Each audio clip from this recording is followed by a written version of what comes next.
नमस्कार दोस्तों, स्वागत है आपका एसके सर ऑनलाइन क्लास में।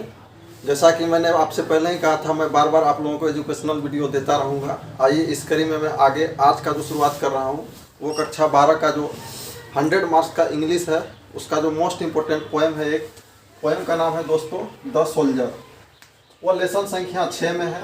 उसका मैं कुछ आपके सामने समरी शेयर करने जा रहा हूँ। उसका मैं कुछ ज़रूरी बातें बताना चाहता हूँ, लेखक के बारे में, कवि के बारे में, और भी बहुत कुछ है जो कक्षा 12 के लिए बहुत ज़्यादा उपयोगी है। यदि आपके परिवार में या आपके रिलेशन में कोई भी स्टूडेंट जो कक्षा 12 का हो या कोई भी छात्राएं हो जो कक्षा 12 का हो, तो आप उनको ये वीडियो शेयर कर सकते हैं, उनको जानकारी दे सकते हैं या आप उनको वीडियो दिखा सकते हैं। तो आइए शुरू करते हैं। जैसा कि मैंने पहले बताया, चैप्टर का नाम है द सोल्जर और उसके कवि के बारे में जानते हैं। उनके कवि का नाम है रॉबर्ट ब्रूक। रॉबर्ट ब्रूक ने ही द सोल्जर नामक कवि पोएम का रचना किया है, जिसका जो अगर जन्म की बात करें, बर्थ की बात करें, तो उनका जन्म हुआ था 3 अगस्त 1887 में इंग्लैंड में, और उनकी मृत्यु हो गई थी दोस्तों, डेथ 23 अप्रैल 1915 में। 1915 उस समय प्रथम वर्ल्ड वार दुनिया में चल रहा था। उस समय उनकी मृत्यु हो गई थी। और वो जो कवि है दोस्तों, he is a war poet. Way war poet के रूप में जाने जाते हैं। उनकी जो ज़्यादा पहचान है वो वार पोएट के रूप में है, यानी कि सैनिकों के लिए प्रेरणा से बड़ी कविताएं या देशभक्ति की कविताएं वो ज़्यादा लिखे हैं। इसके अलावा उन्होंने जो पोएम लिखा है, his poem the soldier is published in the early phase world war 1, यानी जो ये जो पोएम उन्होंने पब्लिश किया था, लोगों के सामने प्रस्तुत किया था, उस समय वर्ल्ड वार प्रथम चल रहा था, प्रथम विश्व युद्ध चल रहा था। उस समय ये द सोल्जर पोएम प्रस्तुत किया था दुनिया के सामने, और वो पोएम कक्षा 12 के इंग्लिश में भी दिया हुआ है। तो मैं उन पोएम का जो समरी है वो दूसरे स्लाइड में बताना चाहूँगा। आइए देखते हैं दूसरे स्लाइड में। द सोल्जर नामक पोएम की समरी क्या है, तो इसमें मैंने समरी को थोड़ा सा शॉर्ट में बताने का कोशिश किया है, ताकि आप लोगों को अच्छी तरह से याद हो जाए और आप लोग परीक्षा में लिख पाए। तो आइए देखते हैं। The soldier is the composed by the great poet Robert Brooke. दोस्तों, द सोल्जर है वो महान कवि रॉबर्ट ब्रूक के द्वारा कंपोज किया गया है, रचना किया गया है। The poem is a sonnet poem. आप लोगों को पता होगा जो यह कविता है सोनेट कविता है। सोनेट यानी जो कविता 14 लाइन की होती है उसे इंग्लिश में सोनेट कहा जाता है। तो this poem is a sonnet poem, यह एक सोनेट कविता है। अब आगे लिखा हुआ, in this poem the poet says, इस कविता में कवि कहते हैं about feeling of the English soldier. इस कविता में कवि अंग्रेजी सेना के, ब्रिटिश सेना के फीलिंग्स को बताते हैं, ब्रिटिश सेना के कुछ जो मनोवृत्ति है उसको बताते हैं। क्योंकि दोस्तों, जैसे आपकी मैंने पहले बताया, ये जो कविता की रचना किया गया था यह प्रथम विश्व युद्ध के दौरान किया गया था, जिसमें आप लोगों को पता होगा कि प्रथम विश्व युद्ध में जो इंग्लैंड था, जो ब्रिटेन था, वो ज़बरदस्त रूप से शामिल हुआ था। उसमें कई सारे सेना उनके भी मारे गए थे। तो सैनिकों के मनोबल को बढ़ाने के लिए जो रॉबर्ट ब्रूक है, उन्होंने उस समय इस कविता का रचना किया था। तो इसमें सैनिकों के, इंग्लिश सैनिकों के फीलिंग को बताया गया है इस कविता में। वे कहते हैं they go to other country to fight for his country. जो ब्रिटिश सोल्जर है, जो ब्रिटिश सेना है, वो दूसरे देश जाते हैं, अलग अलग दुनिया के विभिन्न देशों में जाते हैं। किसके लिए? तो अपने देश के लिए, अपने देश के युद्ध में जीतने के लिए, अपने देश को युद्ध में विजय प्राप्त करने के लिए ब्रिटिश सेना जाते हैं अलग अलग लड़ने के लिए।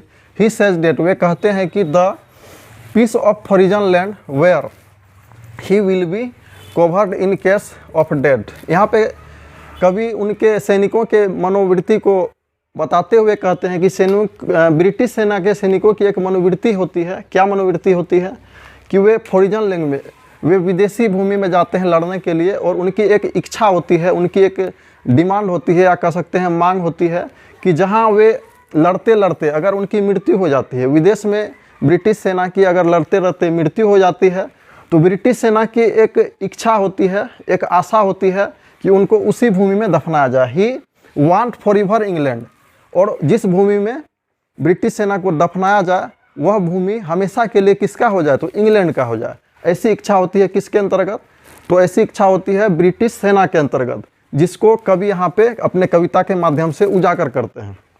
आगे लिखते हैं, he says the piece of foreign land to be England because. वे कहते हैं कि ये जो, जैसा कि मैंने पहले बताया वही चीज़ यहाँ लिखा हुआ है। वे कहते हैं कि जो वो ज़मीन का टुकड़ा जहाँ पे उनको दफनाया जाता है, जहाँ पे उनको कवर किया जाता है, उतना दूर जो ज़मीन का टुकड़ा है वो हमेशा के लिए इंग्लैंड का हो जाए।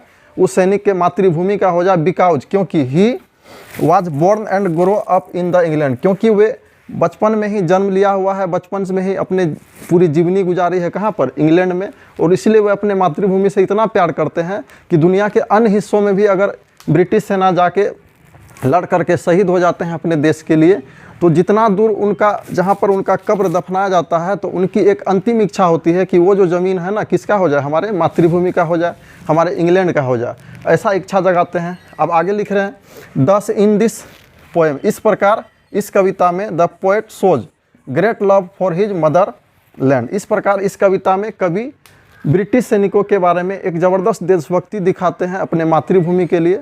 तो दोस्तों इस कविता से हमें कुछ सीख भी मिलती है। सीख क्या मिलती है कि जिस प्रकार कवि जो है रॉबर्ट ब्रूक वे सैनिकों की मनोवृत्ति को सबके सामने उजागर करते हैं, तो हमारे लिए भी ऐसा होना चाहिए कि हम लोग भी अपने देश के बारे में हमेशा सोचें, अपने देश के बारे में ही हमेशा कैसे मेरा देश आगे बढ़े, कैसे देश दुनिया में और भी हमारे सैनिकों का नाम रोशन हो, ऐसा कुछ हमें भी करना चाहिए। तो दोस्तों मैंने ये पोएम का शॉर्ट समरी जो था आपके सामने प्रस्तुत किया। आप सभी लोगों से विनम्र अपील है कि आप इस वीडियो को देखें, अच्छी तरह से समझें, और यदि आपके अगल बगल में कोई भी स्टूडेंट हो जो 12वीं क्लास का छात्र हो, तो आप उसको ज़रूर बताएं या उन तक ये वीडियो को पहुंचाएं, शेयर करें। मैं चाहूँगा आप सभी लोग मुझे थोड़ा सा प्रेरणा दें, ताकि आप जब प्रेरणा देंगे, आप इस वीडियो को लाइक करेंगे, सब्सक्राइब करेंगे, शेयर करेंगे, तो मुझे और भी थोड़ा प्रेरणा मिलती है, ताकि मैं आपके लिए ज़्यादा से ज़्यादा एजुकेशनल वीडियो बना पाऊँ।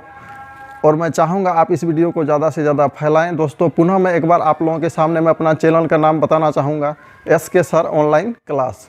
आप इस चैनल में आकर के बहुत सारे एजुकेशनल वीडियो को प्राप्त कर सकते हैं, देख सकते हैं। मैं कोशिश कर रहा हूँ कि सभी प्रकार का एजुकेशनल वीडियो इस चैनल में डालूँ, धीरे धीरे करके मैं डालता ही रहा हूँ। आप लोग इससे जुड़ते आ रहे हैं, इसके लिए मैं आप लोगों का तहे दिल से शुक्रिया करना चाहूँगा। थैंक यू, जय हिंद, बाय बाय।